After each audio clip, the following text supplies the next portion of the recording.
إن الحمد لله والصلاة والسلام على من لا نبي بعده وأشهد أن لا إله إلا الله وحده لا شريك له وأشهد أن محمدا عبده ورسوله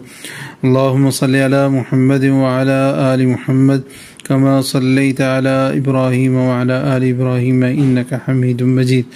اللهم بارك على محمد وعلى آل محمد كما باركت على إبراهيم وعلى آل إبراهيم إنك حميد مجيد اما بعد ہر قسم کی تمام تعریف اللہ خالق کائنات کے لیے، بے شمار درود و سلام امام الانبیاء رحمۃ للعالمین جناب محمد رسول اللہ صلی اللہ علیہ وسلم کی ذات گرامی پر حمد و ثنا اور درود و سلام کے بعد آج کی مجلس میں ہم 12ویں پارے کے مضامین کو اختصار کے ساتھ جاننے کی کوشش کریں گے۔ اس پارے میں 2 صورتیں ہیں، سورہ ہود اور سورہ یوسف۔ سورہ ہود کی ابتدائی 5 آیات 11ویں پارے میں ہیں اور بقیہ آیات سورہ ہود کی 12ویں پارے میں ہیں، اور اس کے بعد پھر کچھ آیات سورہ یوسف کی 12ویں پارے میں ہیں، اور سورہ یوسف کی باقی آیات 52 سے آگے وہ 13ویں پارے میں ہیں۔ تو یہ 2 صورتیں ہیں۔ سورہ ہود کے بارے میں پہلے چند باتیں کریں گے۔ اس کے جو مضامین بنیادی طور پہ ہیں سورہ ہود کے، وہ 4 ہیں۔ قرآن کریم کی عظمت کا بیان ہے، توحید اور دلائل توحید اور اللہ کا تعارف ہے، اور تیسرا موضوع بنیادی سورہ ہود کا رسالت اور اس کے اثبات کے لیے اللہ رب العالمین نے 7 انبیاء کرام کے واقعات یہاں پہ ذکر کیے، اور چوتھا موضوع سورۃ ہود کا قیامت کا تذکرہ ہے۔ اور سورہ یوسف کے مضامین، اس میں صرف ایک ہی قصہ سیدنا یوسف علیہ السلام کا قصہ ہی بیان ہوا ہے۔ سورہ یوسف شروع سے لے کے آخر تک اس میں صرف سیدنا یوسف علیہ السلام کا ہی قصہ بیان ہوا ہے۔ سورہ ہود قرآن مجید کی 11ویں صورت ہے اور اس کی آیات 123 ہیں، جس میں سے 5 آیات 11ویں پارے میں ہیں اور بقیہ آیات 12ویں پارے میں ہیں۔ اس کا نام سیدنا ہود علیہ السلام کے نام پر رکھا گیا تھا، اور یہ مکی صورت ہے۔ پیارے رسول علیہ السلام کے قیام مکہ کے آخری دور میں یہ نازل ہوئی ہے۔ اس سے پہلے جو صورت تھی اللہ کے نبی سیدنا یونس علیہ السلام کے نام پر تھی۔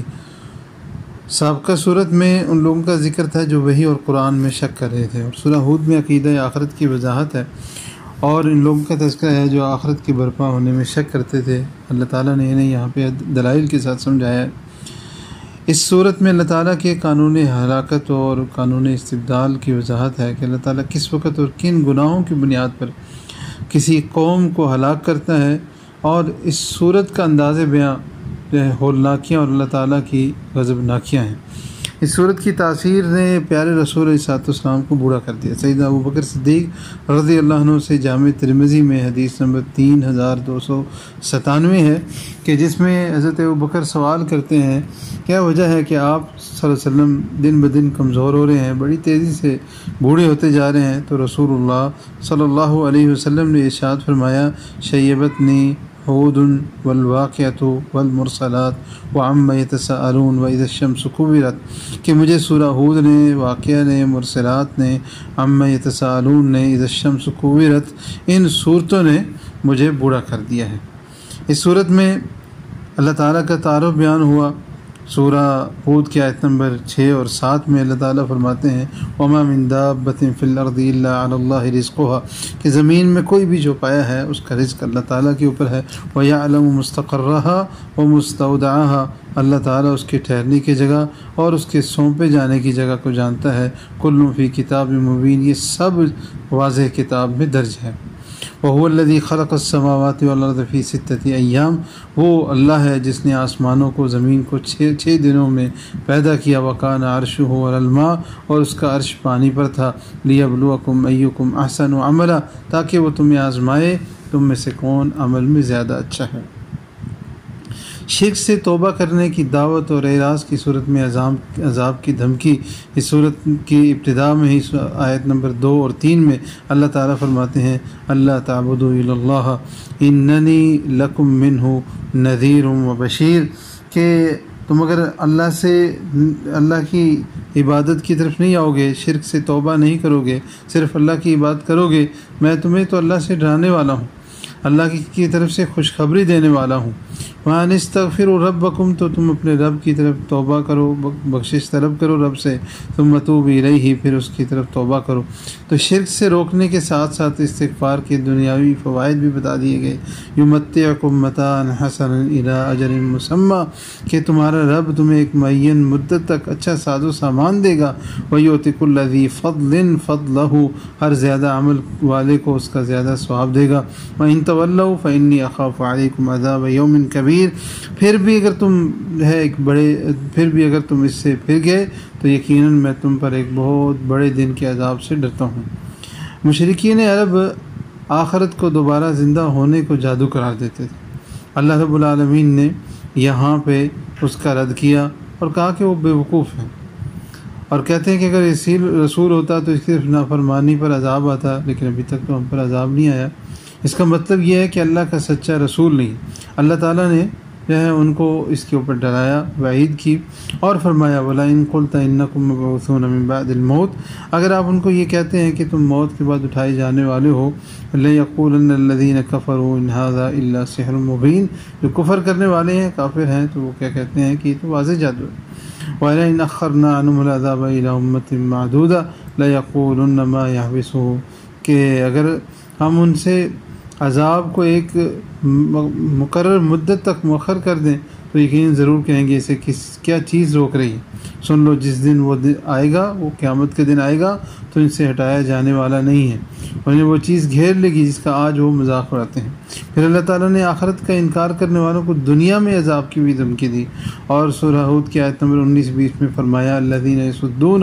عن سبیل اللہ ویبغونها عوجا، کہ وہ جو اللہ کے راستے روکتے ہیں، اس میں کجی یا اس میں ٹیڑھا پن تلاش کرتے ہیں، وَهُمْ بِالْآخِرَةِ هُمْ كَافِرُونَ، آخرت کا بھی وہ کفر کرتے ہیں۔ أُولَٰئِكَ لَمْ يَكُونُوا مُعْجِزِينَ فِي الْأَرْضِ وَمَا كَانَ لَهُم مِّن دُونِ اللَّهِ مِنْ أَوْلِيَاءَ يُضَاعَفْ لَهُمُ الْعَذَابُ مَا كَانُوا يَسْتَطِيعُونَ السَّمْعَ وَمَا كَانُوا يُبْصِرُونَ، کہ یہ لوگ جو اللہ کی راہ سے روکتے ہیں، اس میں ٹیڑھا پن تلاش کرتے ہیں، آخرت کا کفر کرنے والے ہیں، یہ لوگ کبھی زمین میں عاجز کرنے والے نہیں، اور نہ کبھی ان کے لیے اللہ کے سوا کوئی مددگار ہے۔ ان کے لیے عذاب دگنا کیا جائے گا، اور وہ نہ سننے کی طاقت رکھتے تھے اور نہ ہی دیکھا کرتے تھے۔ یہ ان کا دنیا میں حال ہے۔ تنگ دستی ہو یا خوشحالی ہو، اللہ تعالیٰ یہاں پہ انسان کے مزاج کا ذکر کرتے ہوئے فرماتے ہیں مومن کی حالت کیا ہے اور کافروں کی حالات کیا ہیں۔ اللہ تعالیٰ فرماتے ہیں وَلَئِنْ أَذَقْنَا الْإِنسَانَ، یہ آیت نمبر 9 اور سے 11 تک ہے۔ وَلَئِنْ أَذَقْنَا الْإِنسَانَ مِنَّا رَحْمَةً، ہم انسان کو رحمت دیتے ہیں،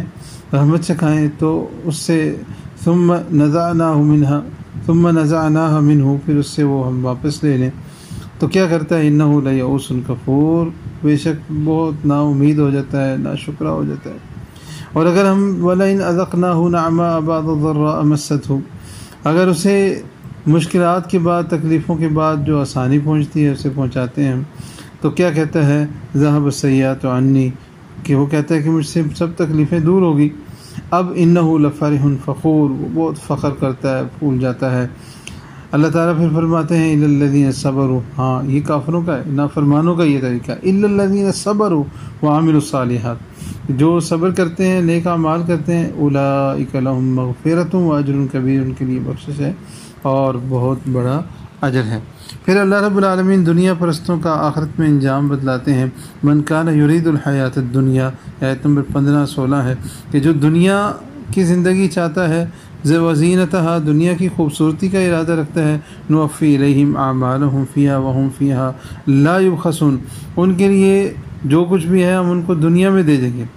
اولئک الذین لیس لہم فی الآخرۃ الا النار، ان کے لیے آخرت میں آگ کے علاوہ کچھ بھی نہیں ہے۔ وحبط ما صنعوا فیہا، دنیا میں جو کچھ انہوں نے کیا وہ سب، وباطل ما کانوا یعملون، جو بھی دنیا میں انہوں نے جو کچھ بھی کیا وہ بیکار جائے گا، ان کو آخرت میں کوئی فائدہ نہیں ہوگا۔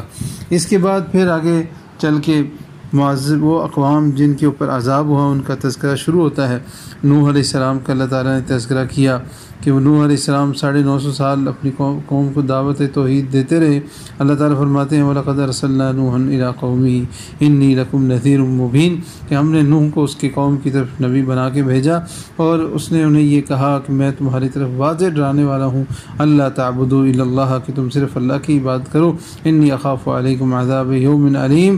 میں تمہارے اوپر ایک دردناک دن کے عذاب سے ڈرتا ہوں۔ قوم نے ان کی دعوت کو سننے کے بجائے کہا، کیا جواب دیا؟ قالوا یا نوح قد جادلتنا فاکثرت جدالنا فاتنا بما تعدنا ان کنت من الصادقین، اے نوح بے شک تو ہم سے جھگڑا کیا تو نے، پھر ہم سے بہت جھگڑا تو نے کیا، بار بار تو جھگڑا کر رہا ہے، بس لے آ تو اس دن کو جس کا تو ہمیں وعدہ دیتا ہے، اگر تو سچا ہے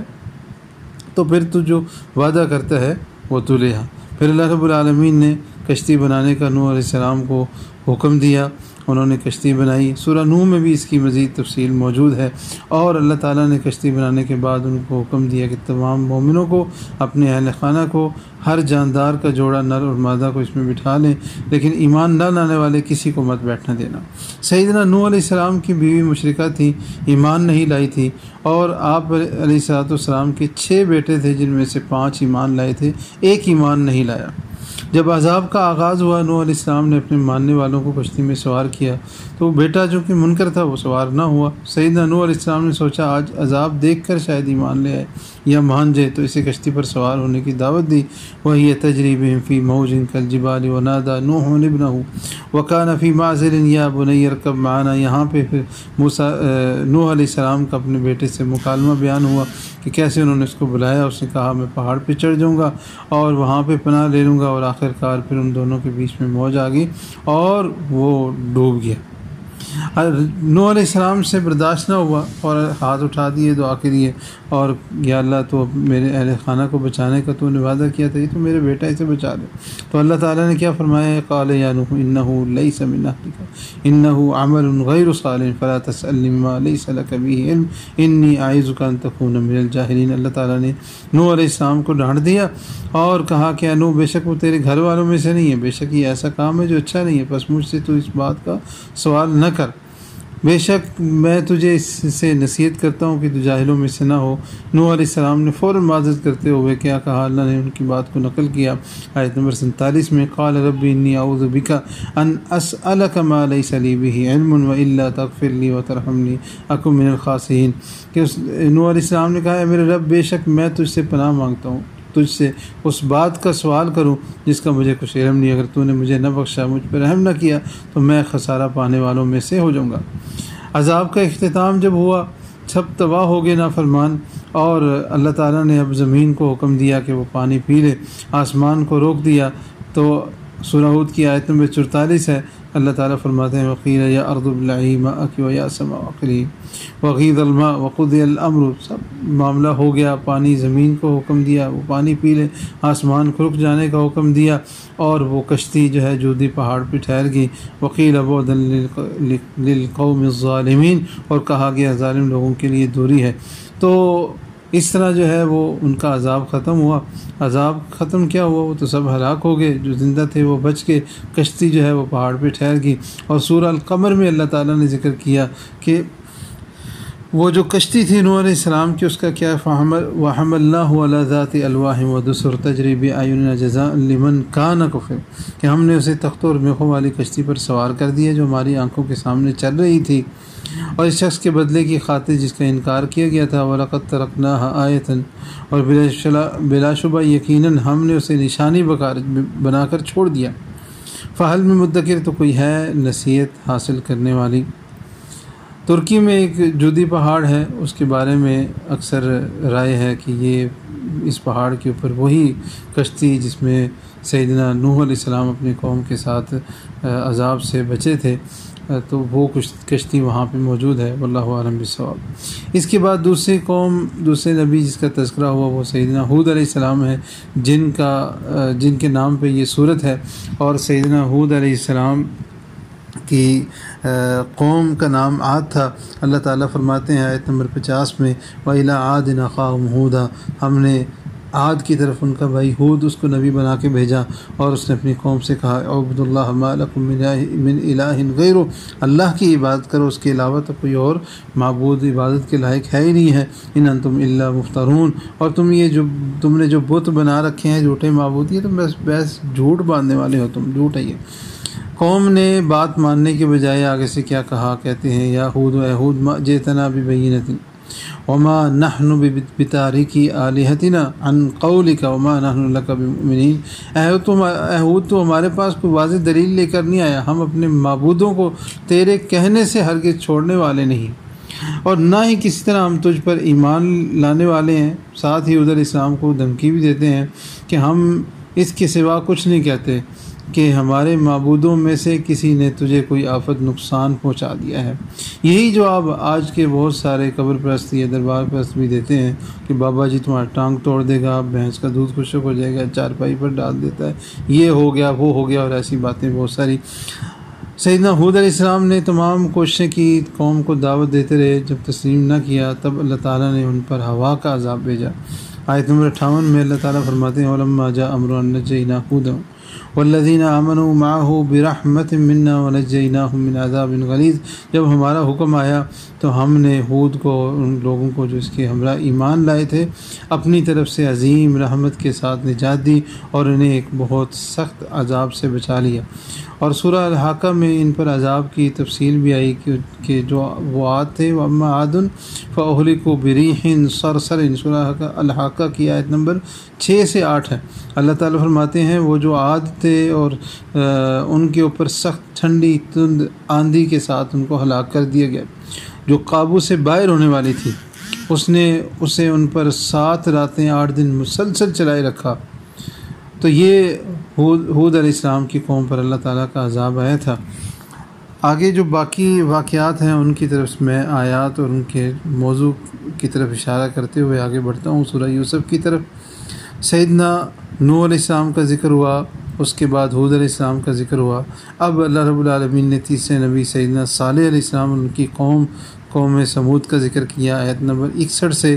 آیت نمبر 88 تک۔ پھر اللہ تعالیٰ نے صالح علیہ السلام کا معجزہ اور ان کی قوم کا رویہ آیت نمبر 64 اور 65 میں بیان کرتے ہیں۔ پھر ابراہیم علیہ السلام کا آگے ذکر آتا ہے، ان کو اسحاق علیہ السلام کی جو خوشخبری ملی، آیت نمبر 69 سے 73، اور اس کے بعد پھر لوط علیہ السلام کے اوپر کی قوم پر جو عذاب آیا، آیت نمبر 77 سے اس کا تذکرہ شروع ہوتا ہے، اور پھر شعیب علیہ السلام کا تذکرہ ہے، ان کی دعوت اور قوم کا انکار، یہ آیت نمبر 84 سے 95 تک ہے۔ پھر شعیب علیہ السلام کی قوم کے جرائم جو 84 آیت نمبر 84 ابتدا میں ہی بیان اللہ تعالیٰ فرماتے ہیں۔ پھر اس کے بعد قیامت کے دن فرعون اپنی قوم کا پیشوا ہوگا، اس کا بیان ہے، اور پھر اللہ تعالیٰ جو ہے فرماتے ہیں کہ نیکیاں گناہ کو مٹا دیتی ہیں، آیت نمبر 114 میں، اور 116 اور 17 میں یہ فرمایا اصلاح پسندوں پر کبھی عذاب نہیں آتا، اور اس کے بعد اللہ رب العالمین 120 میں، اور اس کے بعد سابقہ انبیاء اور ان کی اقوام کے واقعات سنانے کا مقصد 3-4 آیات میں بیان کرتے ہیں، اور یہاں پہ سورہ ہود ختم ہوتی ہے اور اس کے بعد سورہ یوسف کا آغاز ہوتا ہے۔ سورہ یوسف ترتیب کے لحاظ سے 12ویں صورت ہے، اس کی آیتیں 111 ہیں، اور اس کی 52 آیات 12ویں پارے میں ہیں، اور بقیہ آیات اس کے بعد 13ویں پارے میں ہیں۔ سورہ یوسف مکہ میں نازل ہوئی، غالباً 12ویں سال میں، نبوت کے 12ویں سال میں نازل ہوئی، سورہ ہود سے پہلے۔ اس صورت میں یوسف علیہ السلام کا واقعہ بڑی تفصیل اور ترتیب سے بیان کیا گیا ہے کہ یوسف علیہ السلام کو اللہ تعالیٰ نے علم و حکمت عطا کر کے عزت سے سرفراز کیا، بھائی یہ دے کر عزت دینے کی بجائے ان سے حسد کرنے لگے۔ یوسف علیہ السلام کو قتل کرنے کا پروگرام بنا لیا، اللہ نے یوسف علیہ السلام کو محفوظ رکھا، بلکہ ہجرت کے ذریعے نہ صرف انہیں زندہ رکھا بلکہ مصر کا تخت بھی عطا کر دیا۔ پھر وہ وقت بھی آیا کہ وہی بھائی ان کے سامنے کھڑے ان کی عظمت کا اعتراف کر رہے تھے، اپنے جرائم کی معافی کے طلبگار تھے۔ اللہ تعالیٰ نے یوسف علیہ السلام کے اس واقعے کے ذریعے مستقبل کا نقشہ کھینچا کہ اہل مکہ محمد صلی اللہ علیہ وسلم کی نبوت کا انکار کر رہے ہیں، انہیں قتل کرنے کے منصوبے صرف اس لیے بنا رہے ہیں کہ اللہ تعالیٰ نے محمد صلی اللہ علیہ وسلم کو عزت سے سرفراز کیا ہے۔ یہ بالکل ایسا ہی ہے جیسے یوسف علیہ السلام کے بھائی ان کی عزت اور مقام دیکھ کر جل گئے تھے، اور حسد کرنے لگے تھے، انہیں قتل کرنے کی پلاننگ کر رہے تھے، مگر اللہ نے یوسف علیہ السلام کو عزت دی، نوازا۔ اسی طرح ان پر بھی وہ وقت آنے والا ہے کہ جب محمد صلی اللہ علیہ وسلم یوسف علیہ السلام کی طرح صاحب اقتدار ہوں گے اور یہ ان کے رحم و کرم پر ہوں گے۔ سورہ یوسف میں ایک طرف تو اس واقعہ میں مشکلات کی انتہا بیان کی گئی ہے کہ کس طرح جو ہے وہ کنویں میں پھینکے گئے، جیل میں بند رہے، الزام، تہمتیں اور سب کچھ، اور دوسری طرف عزتوں کی انتہا کہ کیسے ان کو جو ہے اقتدار بھی ملا، عزت بھی ملی، اور اللہ تعالیٰ نے ان کو دنیا میں سب کچھ دے دیا۔ ابتدا میں سیدنا یوسف علیہ السلام کا خواب مذکور ہے کہ جس میں سیدنا یوسف علیہ السلام اپنا خواب اپنے والد کو بتلاتے ہیں، اور ان کے والد جو ہے ان کا جو خواب ہے کہ 11 ستارے دیکھے اور سورج اور چاند، اور کہتے ہیں کہ میں خواب میں یہ دیکھا کہ 11 ستارے، سورج اور چاند مجھے سجدہ کر رہے ہیں۔ سیدنا یوسف علیہ السلام، یعقوب علیہ السلام نے اپنے بیٹے کے خواب سے سمجھ گیا، جو کہ نبی تھے، کہ میرا بیٹا بڑا آدمی بنے گا، اس لیے ذرا احتیاط اپنے بیٹے کو یہ نصیحت کی، لا تقصص رؤیاک علی اخوتک، کہ اپنے بھائیوں کے اوپر جو ہے یہ اس خواب کا تذکرہ نہ کرنا، اور یہ بھی ساتھ میں کہا کہ جیسے اللہ نے تمہارے آباء و اجداد پہ تیرے دونوں باپ دادا ابراہیم اسحاق پر اپنی نعمتیں پوری کی، بے شک تیرا رب سب کچھ جاننے والا، کمال حکمت والا ہے، وہ تجھے بھی کوئی نعمت سے نوازے گا، تجھے سرفراز کرے گا، عزت سے نوازے گا۔ اب اس کے بعد پھر بھائیوں نے سیدنا یوسف علیہ السلام کو قتل کرنے کا پروگرام بنایا۔ اس کا سارا واقعہ ہے کہ آپ ہمیں بھائی کو ساتھ بھیج دیں، یعقوب علیہ السلام نے انکار کیا، پھر ان کے بار بار اصرار کرنے پہ اجازت دے دی۔ بھائیوں نے پہلے قتل کا پروگرام بنایا، پھر ایک بھائی نے مشورہ دیا کہ اس کو قتل نہ کریں بلکہ ہم تو دور کرنا چاہتے ہیں، تو کنویں میں ڈال دیں، اور جو قافلے گزر رہے ہوتے ہیں اس کو کہیں اور لے جائیں گے، بھیج دیں گے، اور ہم قتل کے گناہ سے بچ جائیں گے اور پیچھا چھوٹ جائے گا۔ تو قافلے والے جو ہے آئے، انہوں نے ڈول ڈالا کنویں میں، اور ایک آدمی کے ہاتھ وہ آگے اس نے بیچ دیا، اور یوسف علیہ السلام اس طرح کرتے کرتے شاہ مصر کے محل میں پہنچ گئے۔ اور اس کے بعد جب یوسف علیہ السلام کے بھائی واپس آئے، اس کا تذکرہ ہے، اور یعقوب علیہ السلام نے جو ان کو جواب دیا آیت نمبر 18 میں، قال بل سورت لكم انفسكم امرا فصبر جمیل واللہ المستعان علی ما تصفون، کہ تمہارے لیے تمہارے دلوں نے ایک کام مزین بنا دیا ہے، سو میرا کام یہ ہے کہ میں صبر کروں، اللہ ہی ہے جس سے اس بات پر مدد مانگی جاتی ہے جو تم بیان کرتے ہو۔ یعنی مجھے معلوم ہے کہ تم جھوٹ بول رہے ہو، لیکن میرے پاس اس کا کوئی حل نہیں ہے۔ اب دوسری طرف وہ قافلے والے تاجر جو ہیں وہاں سے نکال کے ان کو مصر میں پہنچ جاتے ہیں، اور اللہ کی قدرت کے یوسف علیہ السلام کو خریدنے والا مصر کا بادشاہ، یہ بعض تفسیری روایات میں ہے کہ وہ بادشاہ کا خاص مشیر یا وزیر ہے، تو بہرحال جو کوئی بھی ہے اس نے ان کو خرید لیا، اور اس نے چہرے مہرے سے پہچان کر کہا کہ یہ کوئی عام یا معمولی بچہ نہیں ہے، بڑا ذہین عقل مند ہے، لہٰذا اس نے اپنی بیوی سے کہا کہ اسے عزت سے رکھنا، یہ ہمیں فائدہ دے گا، یہ بھی ہو سکتا ہے کہ ہم اسے بیٹا ہی بنا لیں۔ اور اللہ تعالیٰ یہاں فرماتے ہیں وَكَذَلِكَ مَكَّنَّا لِيُوسُفَ فِي الْأَرْضِ، آیت نمبر 21 میں فرماتے ہیں کہ اس طرح ہم نے یوسف کو زمین میں جگہ دی، وَلِنُعَلِّمَهُ مِن تَأْوِيلِ الْأَحَادِيثِ، ہم اسے باتوں کی اصل حقیقت میں سے کچھ سکھائیں، وَاللَّهُ غَالِبٌ عَلَىٰ أَمْرِهِ، اللہ اپنے کام پر غالب ہے، وَلَكِنَّ أَكْثَرَ النَّاسِ لَا يَعْلَمُونَ، لیکن اکثر لوگ اللہ تعالیٰ کے منصوبوں کو اور معاملات کو نہیں جانتے۔ اور پھر فرمایا وَلَمَّا بَلَغَ أَشُدَّهُ آتَيْنَاهُ حُكْمًا وَعِلْمًا وَكَذَلِكَ نَجْزِي الْمُحْسِنِينَ، اور جب وہ اپنی پوری جوانی کو پہنچا تو ہم نے اسے بڑا حکم اور بڑا حکمت اور علم عطا کیا، اور ہم نیکی کرنے والوں کو اس طرح جزا دیتے ہیں، حکمت بھی عطا کی، علم بھی عطا کیا، اور اقتدار حکم بھی عطا کیا۔ پھر جو ہے ملکہ یوسف کا حضرت یوسف علیہ السلام پر فریفتہ ہونا، اس کو زنا کی طرف دعوت دینا، اور یوسف علیہ السلام کو اس کا انکار کرنا، اور وہ سارا قصہ، پھر وہ قصہ بھاگی، اور پھر جو ہے قمیص کے حوالے سے بات ہونا، معاملہ سارا نومولود بچے نے جو گواہی دی کہ اگر یوسف علیہ السلام کی قمیص سامنے سے پھٹی ہے تو اس کا مطلب ہے کہ یوسف نے دست درازی کی ہے، اور عورت نے بچنے کی کوشش کی ہے جس سے قمیص سامنے سے پھٹ کی، لیکن اگر قمیص پیچھے سے پھٹی ہے تو اس کا مطلب ہے یوسف علیہ السلام جان چھڑانے کے لیے بھاگیں، عورت نے پیچھے سے پکڑا ہے جس سے قمیص پھٹ کی ہے۔ ججوں نے جب قمیص کا معائنہ کیا تو واضح ہو گیا کہ یوسف علیہ السلام سچے ہیں۔ اس کے بعد پھر یوسف علیہ السلام جو خواتین مصر کے نرغے میں ہیں، شاہ مصر نے جو دوسری عورتوں کو بلایا کہ جو ہے میں اگر تم میرے بارے میں اس طرح کی باتیں کرتی ہو تو شاہی خواتین کو بلا کے مجھے تم ملامت کرتی ہو، تو ان کو دعوت کا اہتمام کیا اور پھر ان کے ہاتھ میں چھریاں دیں۔ قصہ معروف ہے، آپ نے سنا ہی ہوگا، تو تاکہ وہ بھی دیکھ لیں، اور انہوں نے اپنے ہاتھوں کو جو ہے زخمی کر لیا۔ پھر سیدنا یوسف علیہ السلام کا جیل میں جانے کا واقعہ ہے، اور یوسف علیہ السلام نے جب یہ ماجرا دیکھا تو